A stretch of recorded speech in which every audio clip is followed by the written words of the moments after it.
Hello everyone, it's Jamarl Thomas. Welcome to the Progressive Soapbox. Guys, I hope everyone is doing okay today. I'm trying something new in regards to starting the channel to try to get a little bit more people on the show when it first starts. So, just mucking around. I don't know what I'm doing, so trying all sorts of stuff. I hope everybody's doing okay this morning. So, I had this show queued up for last night, so this is the one that I'm starting on for today. If you guys enjoy what I'm putting down, please feel free to share, like, subscribe. I see I have 3 downvotes already. I haven't even started this 3 downvotes. That's hilarious. But look, here's the thing. The channel's been demonetized. I've reapplied for the monetization. They haven't given me an idea on what was the cause, so I don't know if the monetization is ever going to come back. You can support the work through Patreon. Even if that's given $1 to support the content, please consider doing so. It does help. I've added additional content to the Patreon account. So I've been adding additional content for patrons that even give even $1. So it gives more content and it helps keep your show on, keep ticking along that you enjoy and you find yourself coming back to. Don't think that's much of an ask. Now, for the second point, if you enjoy what I'm putting down at the time where I'm putting it down, you can support through a link at the bottom that you can give as a super chat alternative. That goes through PayPal, so it's nothing shady, and there will be a Vulcan that pops up to thank you for it. A Vulcan, Scotty, and there's one more Star Trek character that pops up depending upon what you give. So that's my spiel for the beginnings. This morning, or this evening at 5 p.m., I'm scheduling it for around 5, and in fact it has to be before 5. So let's say around I have a show this evening with Garland Nixon, and I think that's around 5 or 6, and that's going to be in DC. I don't know if I'm going or calling in. So let's do this. Let's say this evening at 8 p.m. Yeah, this evening at 8 p.m. we'll have the Patron Appreciation Show. So going forward, my wife and I sat down last night and worked out the patron list. I'm going to give more explanation on this, and I don't like keep talking about the patron, if I'm being honest. But what it boils down to is, when I first started, I started coming up with what do you want to give, and then I started thinking of this in realistic terms. What do you like to do, and in the context of what do you like to do, what are you willing to give? Meaning, only give what you want to give. And people will accept it or not accept it. But don't overpromise and not be able to go with that promise. It's one of those things where you learn just going along the way. I would imagine there will be some people that leave because of the updates. But I want to be honest in regards to how I go forward. So there's that part. So Patron Appreciation will be this evening. We're going to give a t-shirt away this evening. We give one away once a month now. And if I am not mistaken, everybody is entered to win into that. That's a patron. So there's that. Let's get into the actual show. There's a bit of kabuki theater that's taking place right now. And it's surrounding BRET Kavanaugh's confirmation. Now, in this kabuki theater, you have Democrats and Republicans talking about things where there's a large amount of subtext to. But the media doesn't fully dig into the subtext, and most people don't really even pay attention to the media to the degree where they even get the full subtext. So the only thing they see is the kabuki theater. These forms moving around, doing karate and tai chi and all this other stuff. And each side yells for its person. Yes, Democrats! Yes, Republicans! And it's like a football game where you have one side trying to score points on the other side when there is a reality to it. And that reality does have real-world consequences. But the reality and the real-world consequences have been diffused to such a degree where you can barely see them on the ground. It's theater. Let's dig into the theater. I don't like the Democratic Party, if I'm being honest.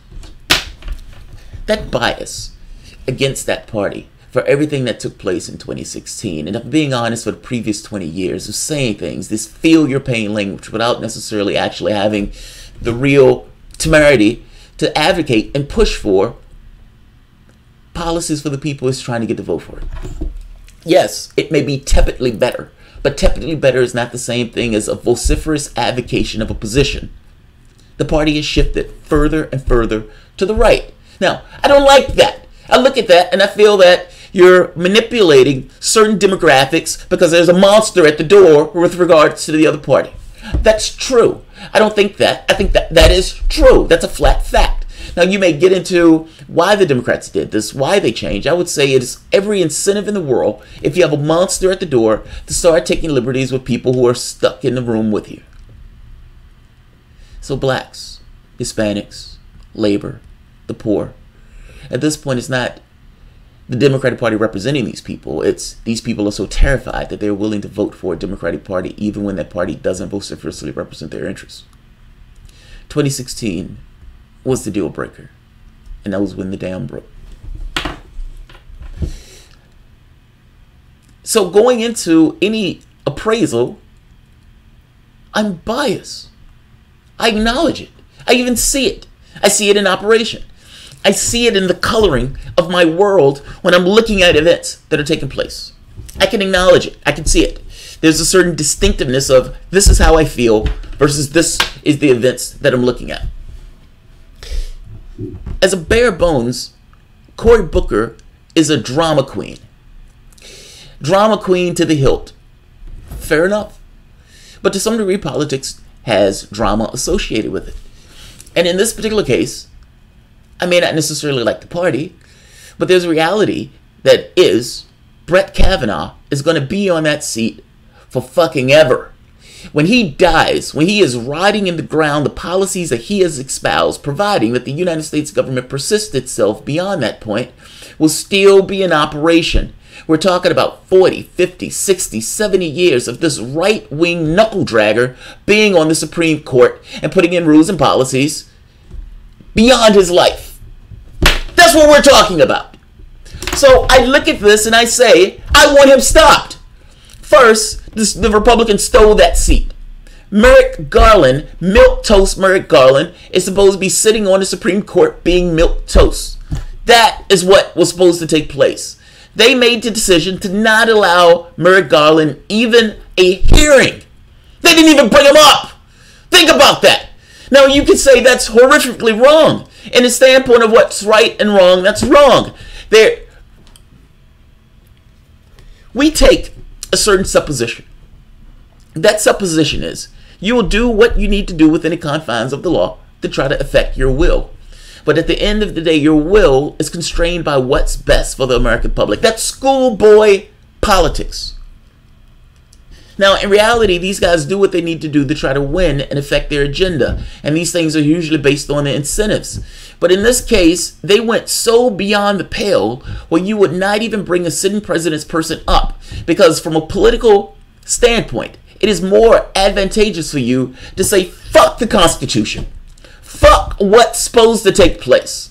It is in our best interest to let the Supreme Court die than it is to do what we're supposed to do as commissioned by our office and by our responsibilities in this government. It was horrifically wrong by any standard of what's supposed to take place in politics, what's supposed to take place from the standpoint of the Constitution, and even what is supposed to take place from the standpoint of what the public themselves. You had a sitting president that was put in that office by the public itself. And the Republican Party chose to ignore the will of the public in putting him in office and giving him those responsibilities and those powers. Let alone the election of George W. Bush, which allowed Bush to choose people to put on the Supreme Court. Do you believe that the election of George Bush was fair and right? What do you believe that took place in Florida? Do you believe that was fair and right? Do you believe the number of African Americans that were shaved off the rolls in Florida in order for George Bush to get elected? The hanging chads, all of that nonsense. George Bush was able to steal a Supreme Court seat. And you have Obama, who has his Supreme Court seat also stolen. So now you have Neil Garish, who was able to get in, who shouldn't have been able to get in because that was supposed to be Merrick Garland's seat. And here you have BRET Kavanaugh. My point here is that in the standpoint of politics, the Republican Party was willing to do any and everything possible to keep their particular person, or keep the Democratic person from getting on. And in this scenario, they are doing everything that they can to get their person in before the 2018 election. I've been angry at the Democratic Party for various things. And part of it is fighting, actually fighting. Not piecemeal, not bullshitting, but actually pushing to affect the will of the people who are putting him in that office. Now, Cory Booker may likely run for president. And in doing so, Cory Booker wants to somehow distinguish himself from the other contestants that are running for president. In this particular case, you can imagine this incentivizes Cory Booker to be more of a drama queen because he wants people to say, look at me! Look at me! I'm Cory Booker and I'm fighting for you! Look at me! That's what he wants. So Cory Booker wants to draw as much of attention to himself as he possibly can. He's going to set himself on fire in the well of Congress. Now, how am I, as a person, supposed to look at this stuff? What am I supposed to think? The true reality of it is, he will sit on that bench forever, and he would make one bad ruling after the next. He will make rulings against labor, and he may even make rulings from the standpoint of overturning Roe v. Wade. What am I supposed to think? What are my concerns? Humanitarian concerns. What am I supposed to think? I don't care about the parties in the situation. I care about what it means. What it means in the reality of things. I don't want BRET Kavanaugh on that seat. I think that seat was stolen. I think that seat was stolen twice, doubly over. I don't want BRET Kavanaugh on that seat. I don't care about the Kabuki Theater. Use Kabuki Theater to the degree that you need to use Kabuki Theater. The truth of the matter is that what Cory Booker, and let me show you, I'm running my mouth. Look at this. This is what took place between the two, Cory Booker. Cory Booker is asking for information about emails, and he's asking Kavanaugh about emails. Now, the truth of the matter here is the Democratic Party has a point. Republican Party wants to speed this along because they want to get this done before the 2018.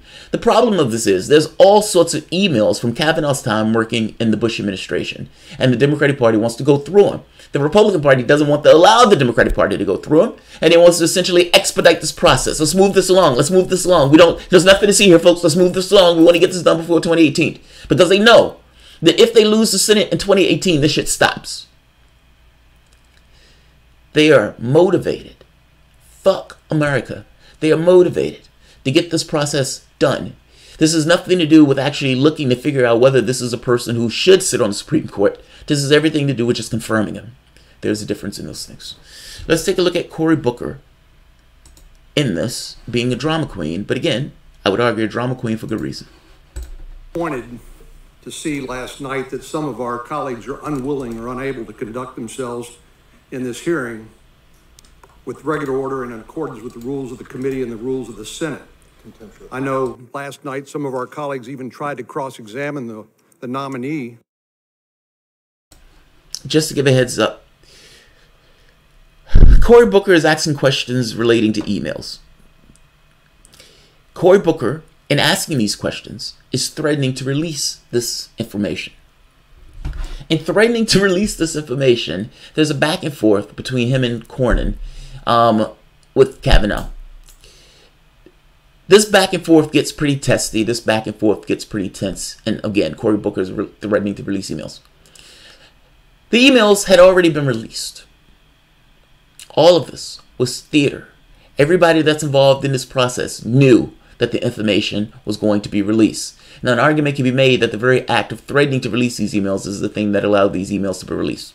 That's possible. But the fact of the matter is they are trying to expedite this process.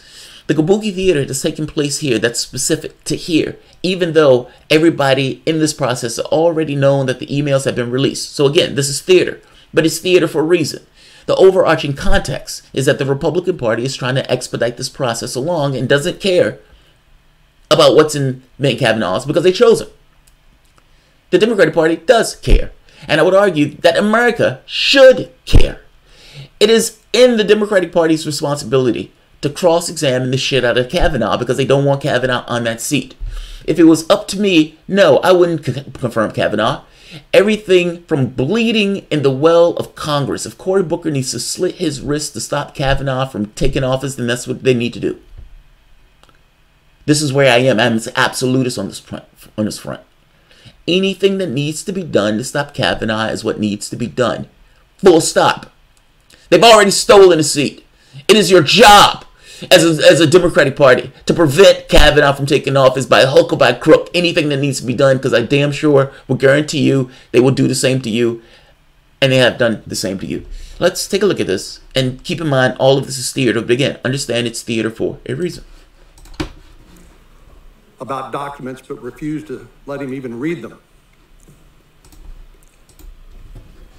Members of the Senate and members of Congress generally are privy to sensitive information, including classified information on occasion, and we're expected to protect that information for all of the obvious reasons. And it's inappropriate to raise these in an open session before the committee.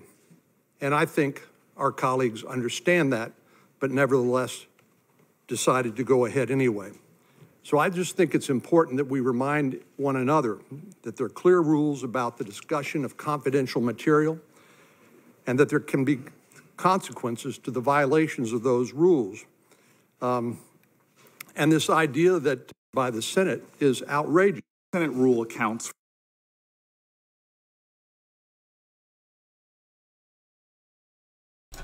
Now you heard that. He's essentially saying, look, there have been members who have been threatening to release it. There have been questions that have been asked. We don't particularly like that. Now, this is, of course, nonsense because, like I said, they've been expediting this process, criminally expediting this process. There's nothing to see here, folks. You need to just take our word for it. Not to mention they have a hack running this process as opposed to the normal channels that they use to do it.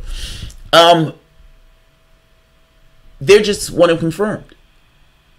That's all. Full stop. America doesn't matter. They just want him confirmed. This man will be on the bench forever. Understand what that means. It is unimpeachable. There is nothing that we have that attacks the Supreme Court. And for all intents and purposes, you don't have a party with a backbone to do anything about how the Supreme Court operates. So him getting on that seat will be there forever. I want some recognition of the fact that Kavanaugh is sitting there because of the weakness of your party. That's what I want. But that's what I'm not going to get that. So the best that I'm going to get is Cory Booker being a drama queen, flailing about. If that's all I'm going to take it. There's nothing to do with the Democratic Party. There's everything to do with the fact that this man is going to be on the bench forever. How I feel about the party needs to transcend reality. It needs to transcend reality. Let's just take a look at this. Let's keep going. I just wanted to make that point clear because I'm moving this along in regards to the conversation that's on the channel, on this. I'm moving it to the point where they get back and forth. Consultation with his private lawyer. Sir, may I respond because it was directly invoking. May I respond, sir? No Senate rule accounts for Bill Burke's partisan review of the documents. No Senate rule and no history of the Senate accounts for what is going on right now. There was that was following this archives, this partisan operative, following his involvement in this process that I think, in my opinion, undermined the process. And the idea that we could somehow go through your lengthy process, and these documents many of these documents are dumped us in the last minute, but to Senator Corden actually made a very good point. I knowingly violated the rules that were put forth. This part tripped me out. Honestly, I laugh heartily at this. This puts me in the mind of Alex Jones trolling Marco Rubio. Listen to what he says. He says, I knowingly violated the rules. Lock me up. Cory Booker, lock me up. Take me out in chains, sir. I love this. I love this. This is utter drama. And this is drama in a way of Cory Booker trying to say, like, I'm part of the resistance. And I've been taken out in chains. I love this. It's fucking great. And I'm told that the committee confidential rules have knowing consequences. And so, sir, I come from a long line, as all of us do as Americans, and understand what that kind of civil disobedience is, and I understand the consequences. So I am right now, before your process is finished, I'm going to release the email about racial profiling, and I understand that the penalty comes with potential ousting from the Senate. And if Senator Cornyn believes that I violated Senate rules, I openly invite and accept the consequences of my team releasing that email right now. And I'm releasing it to expose that, number one, the emails that are being withheld from the public have nothing to do with national security, nothing to jeopardize the sanctity of those ideals that I hold dear. Instead, what I'm releasing this document right now to show, sir, is that we have a process here for a person, the highest office in the land, for a lifetime appointment. We're rushing through this before me and my colleagues can even read and digest the information. To put in context what Cory Booker is saying here, they dumped thousands of documents at the last minute. All right, let's see. So Grassley had already released that, so all that was just theater. That information was already released, or the release information had already said it was going to be released. All right, so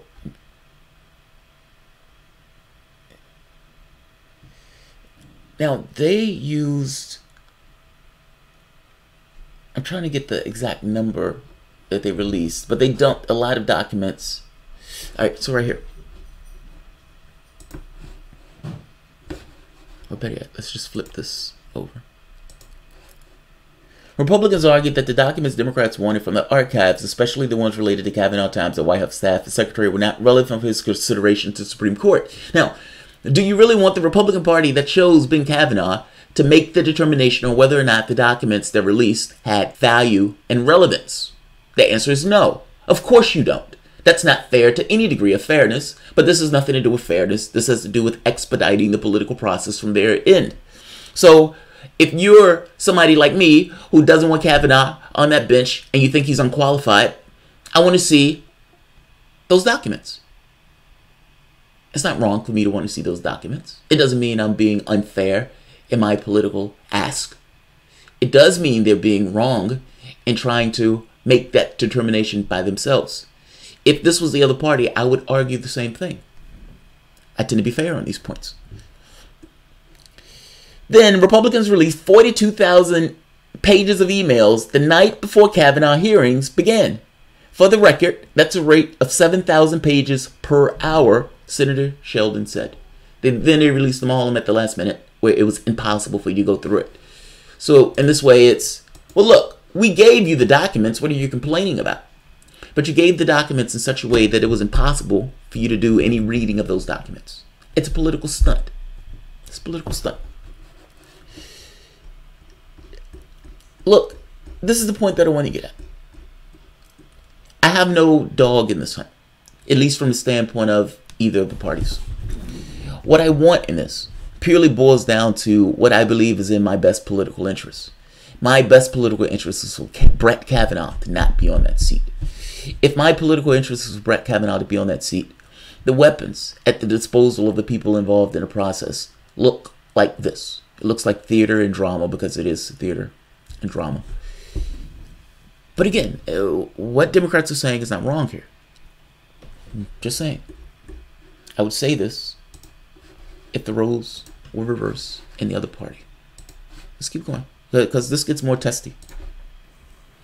Can I ask you? Can I ask you how long you're going to say the same thing 3 or 4 times? No, sir. How long do you want? I'm saying I'm knowingly.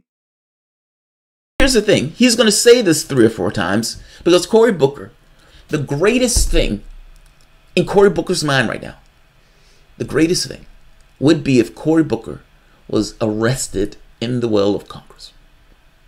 It looks amazing. The optics to that will be profound. Cory Booker, Democrat, fighting for the resistance. I'm fighting against Trump. I'm fighting against tyranny. And me asking these questions in Congress and doing these things for the resistance. I'm taken out in chains. They took me out in chains as I was fighting for democracy. Now, fast forward to 2020. What do you think that same Cory Booker would say? That same Cory Booker would release campaign footage of him being taken out in chains. He would release campaign footage of him having his back and forth trying to fight Kavanaugh. I was standing there in the well fighting BRET KAVANAUGH, and they took me out in chains. I'm Cory Booker. It will be in one campaign ad after the next. Cory Booker, the resistance. Cory Booker fighting against tyranny. He's saying the same thing over and over again because he wants to make sure people can understand what he's saying. It's a repetition of, I want everybody to understand what I'm doing here. Does everybody understand what I'm doing here? I want everybody to understand what I'm doing here. But again, that doesn't mean he's wrong. That just means that the theater is being used in a particular service of an objective. Let's keep going because I want to see a little bit more of this. Violating the rules. Okay. Senator Cornyn has called me out for it. How many times you going to tell us? Sir, I'm saying right now that I'm releasing committee confidential documents. Mr. Chairman, since the senator invoked my name, I insist on an opportunity to respond. Yeah. I did not mention his name, Okay. but he had mentioned my name, and he's right. Running for president is no excuse for violating the rules of the Senate or of the confidentiality of the documents that we are privy to. Understand what's taking place. This is the same Republican Party that was perfectly okay with going through various states and excluding Americans from the political process, using that Operation Crosscheck. Literally making it difficult for some Americans to vote because it made it easier for them to get elected. This is the same Republican Party that was okay with gerrymandering districts into ridiculous shapes in order to help their people get elected. It wasn't for the benefit of America. It was for the benefit of them and their cronies. This was the same Republican Party that said they weren't even going to bring Merrick Garland up for a conversation, let alone for a confirmation. And now the same Republican Party with a track record in history that is well known and easily provable now looks at this process and says, this is no excuse of the Democratic Party calling us out for withholding documents from the American public. This is theater. This is theater and political gamesmanship. Let's take a little more of this and we'll go to the audience. This is no different from the senator deciding to release classified information that is deemed classified by the executive branch because you happen to disagree with the classification decision. That is irresponsible and outrageous. And I hope that the senator will reconsider his decision because no senator deserves to sit on this committee or serve in the Senate, in my view, if they decide to be a law unto themselves and willingly flout the rules of the Senate and the determination of confidentiality and classification. That is irresponsible and conduct unbecoming a senator. I want to clarify something that I said before. There is no Senate rule that accounts for this process, period. This is not a Senate rule. I did not violate a Senate rule. But I will pause. I will pause. There is no Senate rule that I violated because there's no Senate rule that accounts for this process. And I say to a chairman that I respect that. Again, Cory Booker is not fully wrong here. Look at what they've been doing. I mean, they've been they've put this in the hands of political hacks. So, but first, just to make it clear, the senators were notified before speaking this morning. A statement from Grassley's office. The document is now published on the Judiciary Committee's website. The senators were notified of this before speaking began this morning. Meanwhile, Senate Judiciary Committee Chair Chuck Grassley's office called the entire conflict into question when the staff issued a statement explaining that the documents Booker dropped had already been made public earlier this morning, suggesting the entire back and forth had been for show.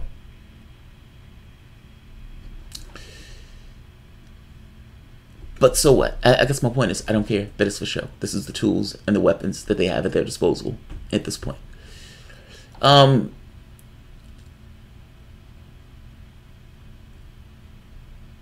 Let's see, where's the guy's name? Because they're using, this is, but what right by authority can, right here, Mr. Burek designate document committee confidential, said Dick Durbin. He has consent of the Republican committee. that exceedingly partisan nature of the process infuriated Democrats who said that it offers no insight into how things are done and chips away at established methods of doing things. Now, what they mean is, Mr. Burrick is just a political hack. There's no institutionality to this at all. The Republican Party is essentially allowing a process to go through in purely partisan ways. Or there's the release of documents in purely partisan ways.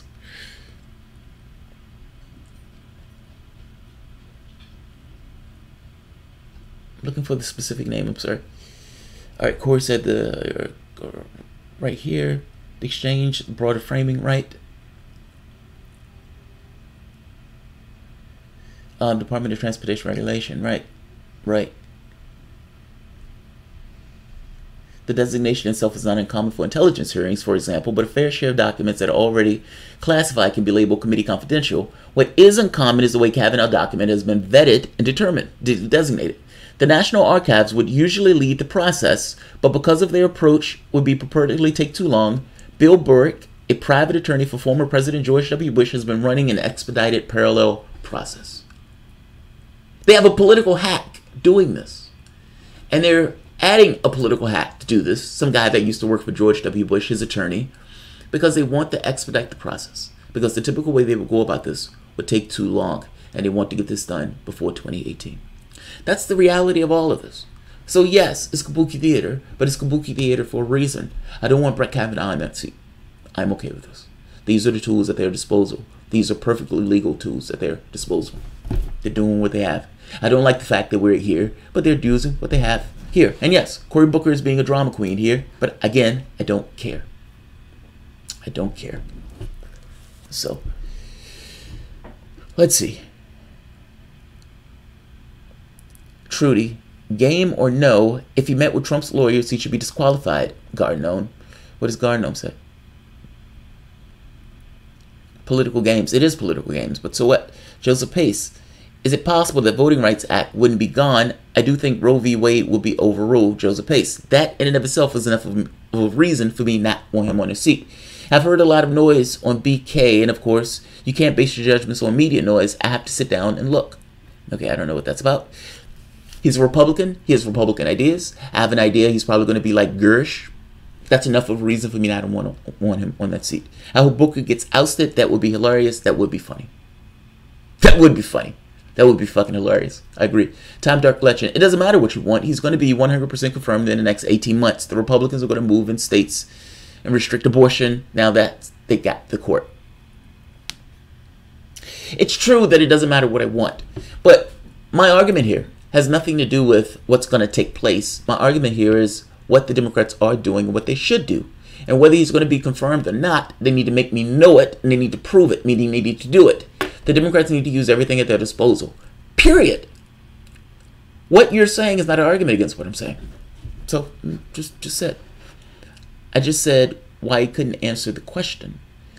Let's see. Who else is here?